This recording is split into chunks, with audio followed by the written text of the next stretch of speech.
Hello అన్న, నమస్తే. మస్తాన్ మీ పేరు? రమేష్. ఏం చేస్తుంటారు అన్న? ఇదే మురుమురగాలు అమ్ముతుంది, పల్లీలు శనగలు. ఇప్పుడు తెలంగాణ ప్రభుత్వం ప్రవేశపెడుతున్నటువంటి పథకాలు ఎట్లున్నాయన్న?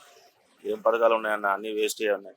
ఆ, ఆ బస్సు ఫ్రీ అంటాను, బస్సులో గొడవలే ఉన్నాయి. ఆ, ఇప్పుడు మూసినది క్లియర్ చేస్తా అంటుండు, ఆల్రెడీ కంపెనీల నీళ్ళు అన్ని కలుషితం అయితేనే ఉన్నాయి ఇందులో. ఆ. అన్ని పైసలన్నీ వేస్ట్ చేస్తా ఉన్నారు. ఇప్పుడు మూసీ నది సుందరీకరణ చేస్తామంటున్నారు కదా, దాని గురించి మీ అభిప్రాయం ఏంటి? గత ప్రభుత్వమే చేయలేకపోయింది, ఈ ప్రభుత్వం చేస్తానికి గ్యారంటీ ఏముందని.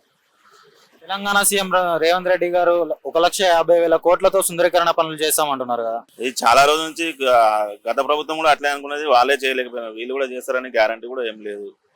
మూసీ నది సుందరీకరణ అవసరం అన్నా? మూసినది సుందరీకరణ అంటే ప్రెస్ చేస్తే బాగానే ఉంటది, కానీ కాకపోతే ఇది చేయడం అనేది చాలా కష్టం. ఎవరు చేయాలన్నా కూడా. గతంలో టిఆర్ఎస్ ప్రభుత్వం కాళేశ్వరం ప్రాజెక్టు కంటే గొప్పదా ఈ ప్రాజెక్టు? ఇది దాని కింద ఎంత అన్న, ఇది చాలా చిన్నది. ఇది కాదు కూడా, ఆల్రెడీ ఇండస్ట్రీ కంపెనీ నీళ్ళని ఎప్పుడు దీంట్లో వస్తూనే ఉంటాయి. ఎవరు చేస్తా అని అంటారు కానీ అది మళ్ళీ తర్వాత యథావిధిగానే నడుస్తా ఉంది. మూసీ నది సుందరీకరణ చేయడంలో బీఆర్ఎస్ గవర్నమెంట్ ఎందుకు ఫెయిల్ అయింది అనుకుంటున్నారన్న? చేయలేకనే ఫెయిల్ అయింది కదా, చేస్తే మంచిగానే ఉంటుంది కదా. వాళ్ళు చేయలేకనే పబ్లిక్ కూడా ఆపోజిట్ అయిపోయింది. మరి ఈ ప్రభుత్వం వల్ల అవుతుంది అంటారా? దీని వల్ల కాదు, ఏ ప్రభుత్వం వచ్చినా చాలా కష్టం ఇది. ఇప్పుడు ఈ ప్రభుత్వం ఏ ప్రభుత్వం అయినా చెప్తూ ఉంటుంది కానీ ఏది చేసేది ఏ ప్రభుత్వం చేస్తలేదు. 100 కోట్లు కాంగ్రెస్ ప్రభుత్వం ప్రవేశపెడుతున్నాడు అన్ని పథకాలు ఎట్లున్నాయన్న? అలాగా మొన్న ఒకటి రైతు రుణమాఫీ అన్నారు, దాని గురించి అని కొంచెం పబ్లిక్ కొంచెం సేవలు అయిపోయింది. కానీ వేరేటి అని ఇప్పుడు బస్సుది వేస్టే, ఇప్పుడు మూసి అనేది వేస్టే. లక్షల కోట్లు ఖర్చు పెట్టడం తప్ప వేరేది ఏం లేదు. 200 యూనిట్ల వరకు కరెంట్ ఫ్రీ ఇస్తున్నారు. కరెంట్ అయితే ఫ్రీనే ఇస్తున్నారు, బస్సు కూడా మహిళలకు ఫ్రీ ఇస్తున్నారు. మహిళలకు ఫ్రీ ఇస్తున్నారు. మరి ఆర్టీసీ కూడా చాలా లాస్ లో ఉంటది కదా, అది కూడా ఆలోచించాలి కదా. వాళ్ళకు పెట్టేది మళ్ళీ పబ్లిక్ పైసే కదా, వాళ్ళకి ఇచ్చేది కూడా ఫ్రీ అని చెప్పి మళ్ళీ మన పైసే వాళ్ళకి ఇవ్వాలి. ఎంతో కొంత లబ్ధి పొందుతున్నారు కదా దాని వల్ల.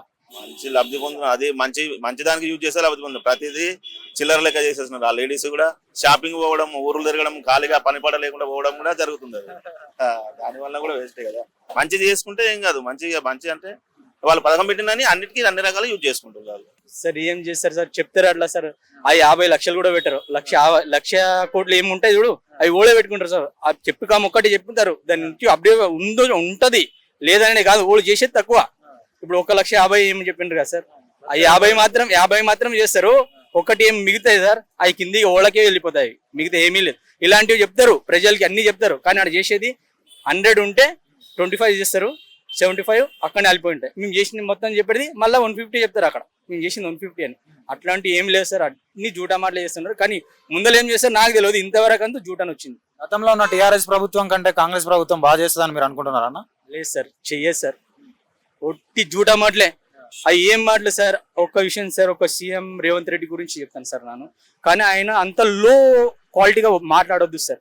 మాటలు ఏంటంటే ఇప్పుడు మేము కూడా చూస్తాం కదా సార్, వాళ్ళ న్యూస్ చూస్తాం, వాళ్ళ మాటలు చూస్తాం. వ్యతిరేకించాలి సార్, వ్యతిరేకించాలి, ప్రభుత్వం ఉంది వ్యతిరేకించాలి. కానీ అంత లో క్వాలిటీలో వ్యతిరేకించొద్దు, ఎంత ఉంది అంత.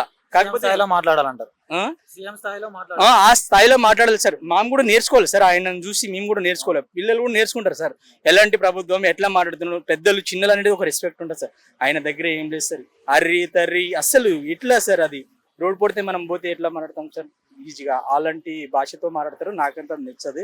కాకపోతే వాళ్ళు కూడా తెలుసుకోవాలి అంతే. వాళ్ళు పెద్దలు మాట్లాడేటోళ్ళు వాళ్ళని చూసి మేము వాళ్ళు నేర్చుకోవాలంటే వాళ్ళు ఒక రీతిగా మాట్లాడాలి దాని విషయానికి వస్తే. కానీ ఇప్పుడు ముందలు ఏం చేస్తారు నాకు తెలియదు సార్.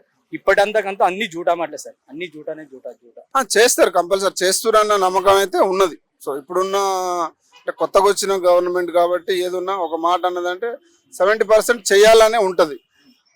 తర్వాత ఒకవేళ అది దాటేసి వాళ్ళు దాన్ని కప్పిపుట్టి అది ఆ మాట నీటి మూటగా మిగిలిపోయే సందర్భాన్ని వాళ్ళు చేసినట్టయితే రెండోసారి ఖచ్చితంగా వేరే ప్రభుత్వానికి అవకాశం ఇచ్చే అవకాశం. కేసీఆర్ గారికి రేవంత్ రెడ్డి గారికి మధ్య తేడా అంటే ఏం చెప్తారు? కేసీఆర్ గారికి రాజకీయ అనుభవం ఉంది.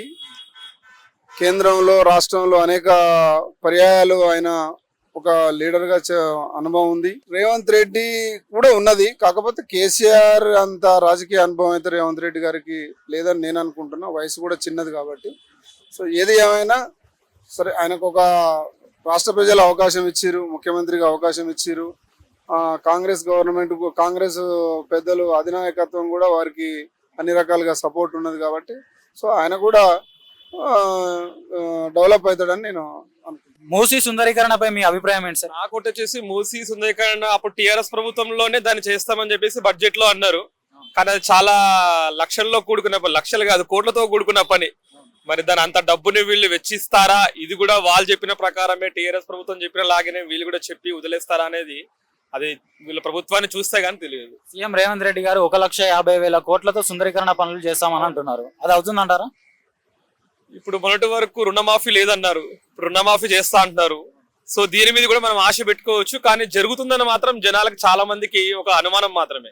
ఎందుకంటే 1,50,000 కోట్ల 1,50,000 కోట్లు అంటే అది పొరపాటున కూడా అంత అమౌంట్ పెట్టడం కష్టమేమో డౌట్ గా ఉంది. జనాలందరికీ ఒక ఆలోచన, చేస్తారా చెయ్యరా అనే ఒక 2 సైడ్ల ఆలోచన ఉంది, చేస్తారా చెయ్యరా అనేది.